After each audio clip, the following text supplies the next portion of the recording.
This invitation, this honor, this pleasure to be here. I've already been introduced. I'm based in Berlin at the moment. My name is Gerald Knaus. And let me start with an event that I think if there is a documentary on this battle in the biggest corruption crisis, or indeed crisis in the history of the Council of Europe, if there's ever a thriller made, and there was one made in Germany, but if there's ever a thriller made by Dutch television, it might start in January 2017. In a Renaissance building, a restaurant on the 3rd floor in the center of Strasbourg, next to the cathedral.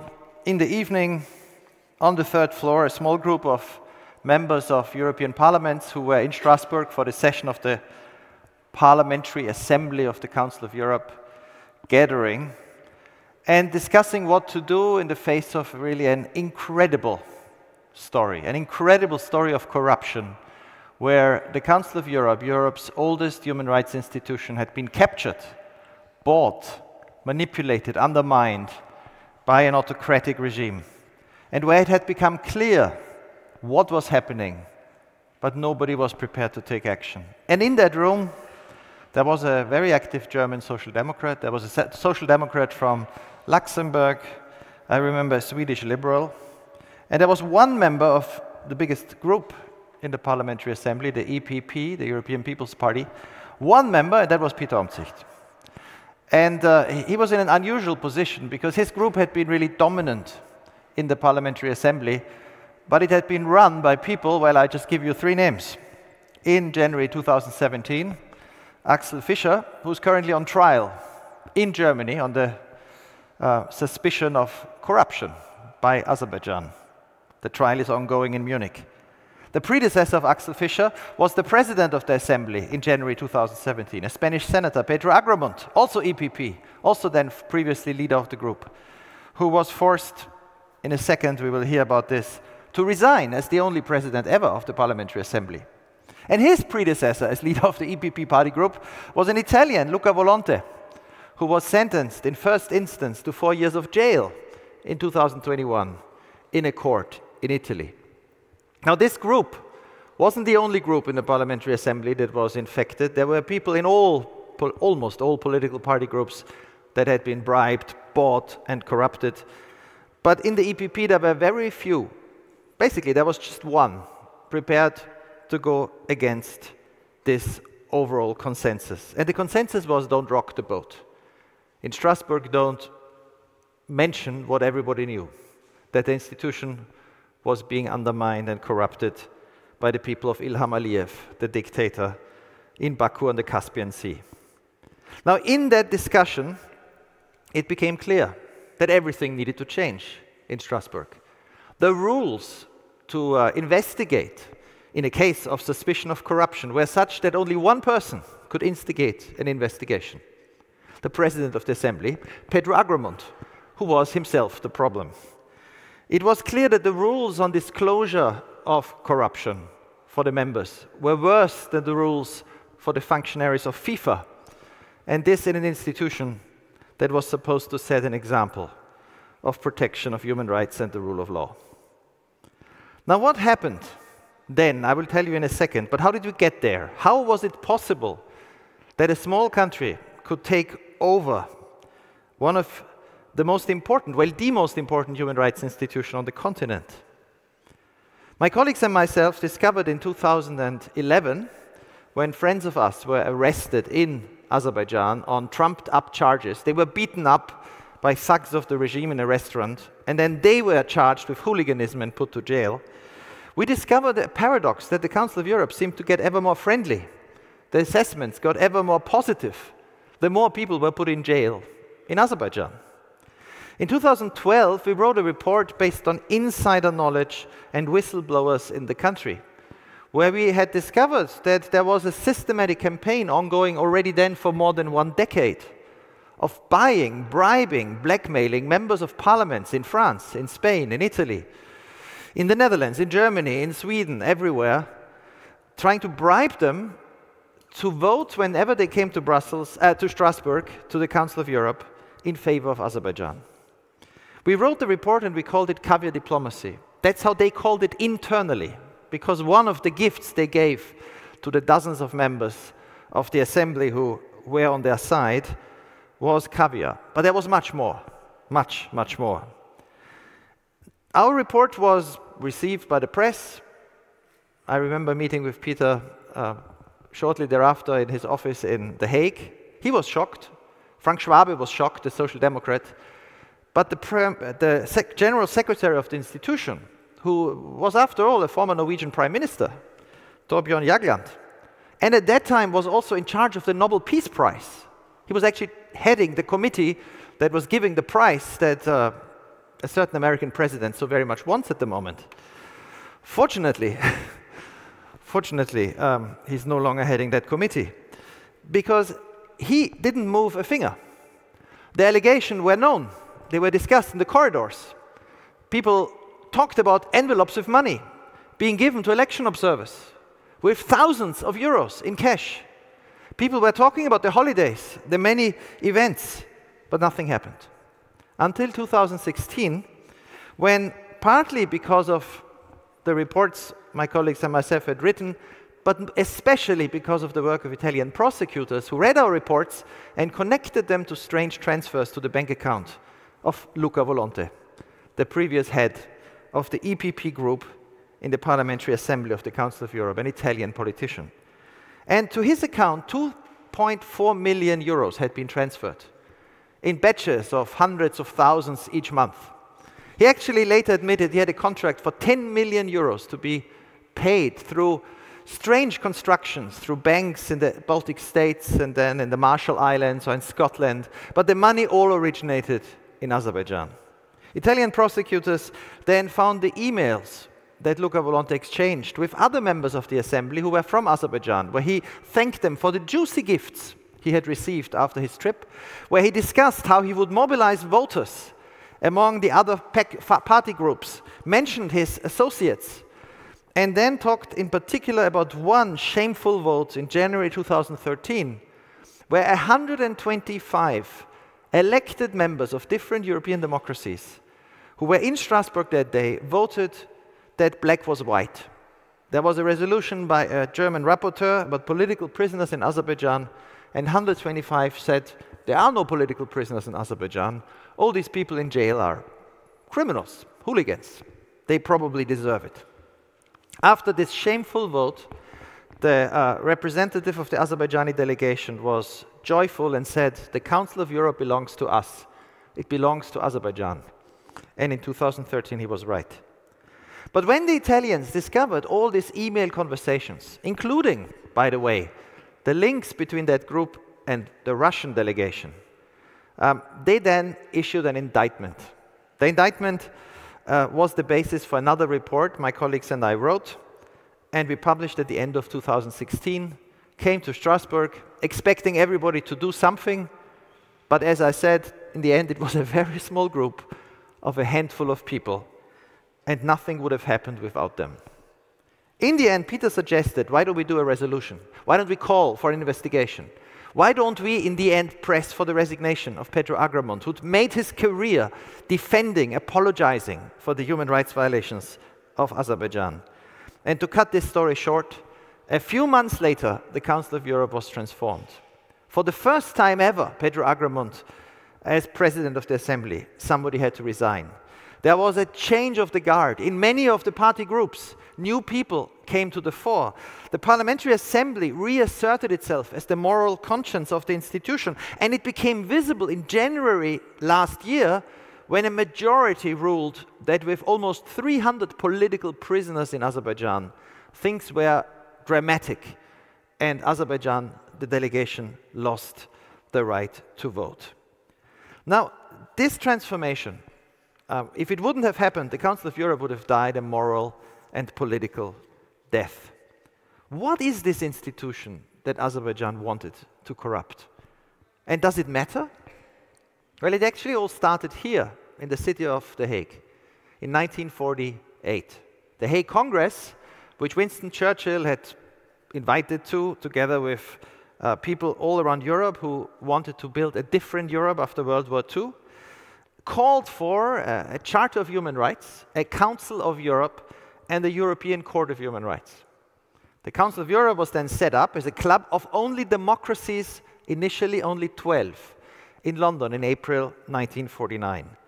It was a huge, momentous occasion, and when the parliamentarians met for the first time in August 1949 in Strasbourg, everybody who was important in European politics wanted to be there. Adenauer was there, Schuman was there, Paul-Henri Spaak, the great Belgian foreign minister and politician, was there. And in the first session, it was decided, and I just quote from the speech of one of the French members of the Assembly, former French Minister of Justice, who drafted the Convention on Human Rights. He said, "Democracies do not become totalitarian in one day. Evil progresses slowly. One by one, freedoms are suppressed. We need to see that so that we can intervene before it is too late. We need a conscience that will sound the alarm." So the idea was to create a body that would safeguard individual rights through an independent court, which was the convention signed in 1950, the courts established at the end of the 50s, that would sound an alarm based on the idea that if in a country citizens are repressed, journalists and opposition put in jail, it is very likely, that was the experience of that generation, that this country would soon become aggressive also towards its neighbors. That human rights were an alarm also about security challenges. The people who set up this institution were not naive idealists. They knew that human rights were really about realpolitik, about power, principle, and security. The Council of Europe then took a long time to find its way. In the 50s and 60s, in the early 70s, the European Court of Human Rights, which existed, the judges in the 60s met once a year in the asparagus season. When they met to have a dinner in Strasbourg, they had almost no cases, they made almost no judgments. And one reason was that the two countries that had pushed it, France and the UK, didn't actually want the court to do anything, and France didn't ratify the convention until the 1970s. France didn't allow its citizens to go to the court until the early 1980s. Why is that? Because France had colonial wars to fight, in which it didn't intend to abide by human rights, in which it tortured, killed, imprisoned people unlawfully, displaced hundreds of thousands in Indochina, in Madagascar, and of course in Algeria. But when the colonial wars were fought and all lost by the British, the Dutch, and the French, when the colonial wars were all lost and the court focused from the middle of the 70s on the human rights of citizens of these countries in Europe, it slowly gathered prestige and power. The story of the abolishment of the death penalty, of LGBT rights, of the state and conditions in our prisons, and even of something as basic as the right of women to vote, are all linked in those decades to the Council of Europe and to the European Convention on Human Rights.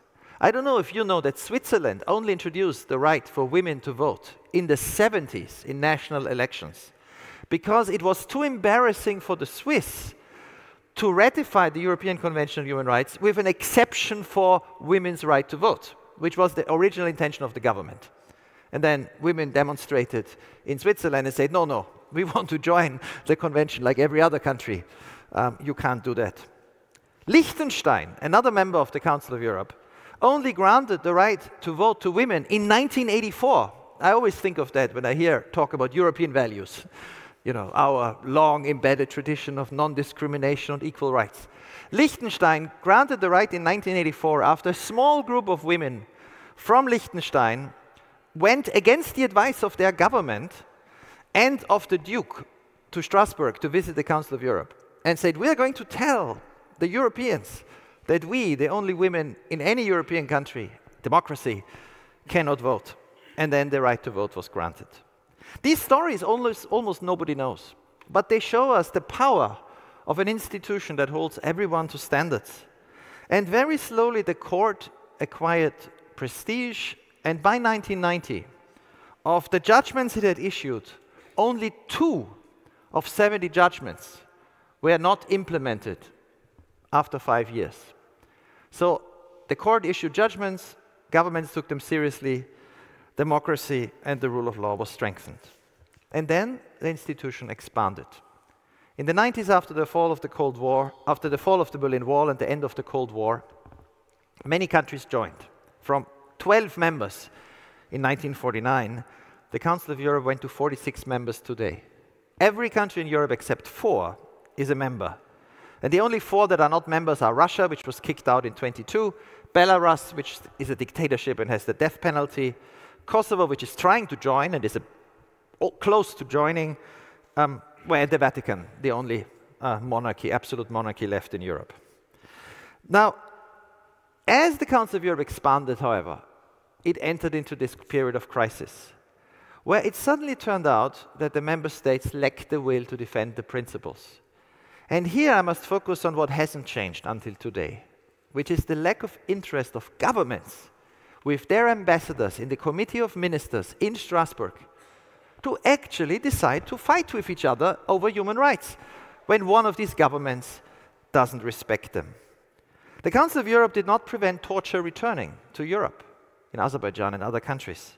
It did not prevent political prisoners from Russia to Turkey to Azerbaijan. It did not even prevent members of the Council of Europe attacking each other militarily, as Russia has done against Georgia and, of course, against Ukraine. So by 2016-17, it was very unclear if this institution would keep the moral integrity and credibility it needed for it to assert any influence. So where, to conclude, are we today?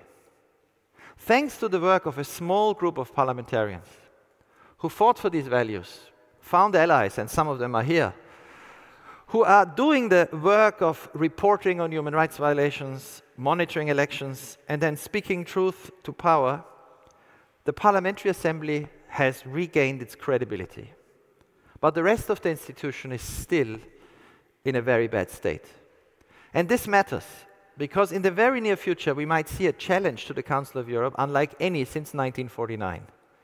Today a party is leading in the polls in the United Kingdom, the Reform UK party of Nigel Farage, that promises to get out of the Council of Europe and the European Convention on Human Rights.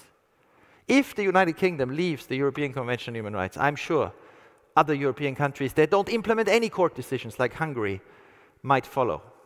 We might see the institution enter its most serious crisis in decades if a founding member leaves. The Council of Europe is failing on Georgia, where today, every day, people are in the streets demonstrating for democracy and are being repressed, beaten up, political opposition is imprisoned. It is failing on political prisoners, where people have been languishing in jails, for instance in Turkey, for years now, after judgments of the European Court, which are not being implemented. But in order to change this, we need to know not only the history of this institution, but also what it is capable of. Let's not abandon it. Let's tell the stories of success. Let's tell the stories of those in the institution who fought for it to live up to its potential. And I cannot think of a member of this institution in the Parliamentary Assembly who's done more for its credibility in so many fields as Pieter Omtzigt. Institutions are key for the democratic peace we have, but without the people in those institutions who fight the constant temptation of their decay, the rule of law will not be protected. And for this, as a European citizen, I want to thank you, Peter, some of your colleagues, and you for your courage, charisma, and the determination to take on the people who led your own group at a time when nobody else was willing to do, with results in the end that we all benefit from. Thank you.